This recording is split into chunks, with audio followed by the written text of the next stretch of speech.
Lately, in the United States, I'm sure most of you have heard about this.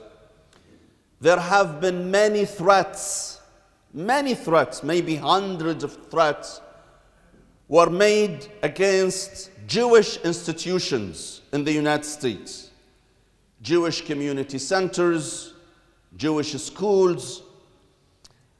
And those threats were sent to Jewish institutions, not only in the US, but also in some other countries. Something that was really worrisome. Many Muslim leaders took it upon themselves to condemn these, to condemn these threats. There was a talk about the rising anti-Semitism in the United States lately because of those threats.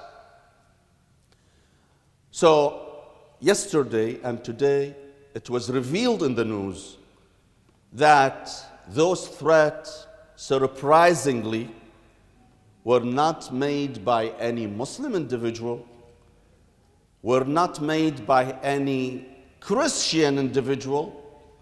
They were made by a Jewish Israeli individual from Israel. A man who sent those threats from Israel to those Jewish institutions and schools and community centers. And the FBI is investigating this guy. Now, the lawyer for this person immediately said that this man is mentally troubled. And you know, every time someone who is not Muslim is engaged in any terrorist act, they will immediately label him as what? As mentally troubled, immediately. But if he's Muslim, it must be his religion that teaches him to kill and to threaten others. But if he happens to be a non-Muslim, Jew, Christian, then immediately the label is ready. He must be mentally ill.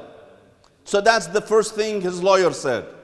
Now, interestingly enough, that the FBI says this man used some of the most sophisticated methods in sending his threats to those Jewish institutions. So how do those two reconcile?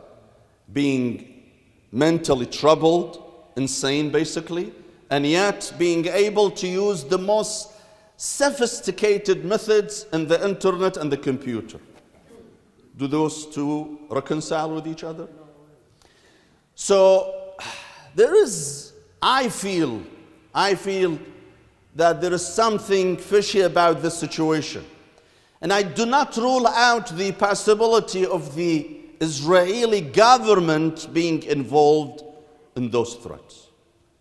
And you may tell me why the Israeli government would send those threats to Jewish institutions. And I tell you, well, first of all, they try to make their opponents look bad.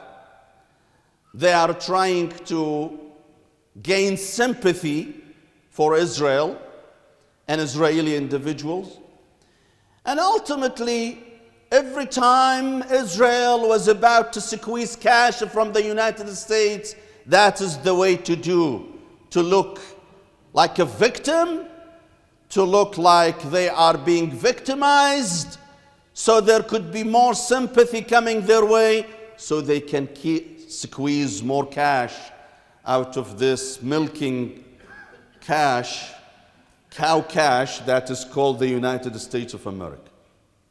Just a few months ago, the United States approved a plan to give over $37 billion in aid and assistance to the Israeli government. And yet Israel was not happy, was not even happy.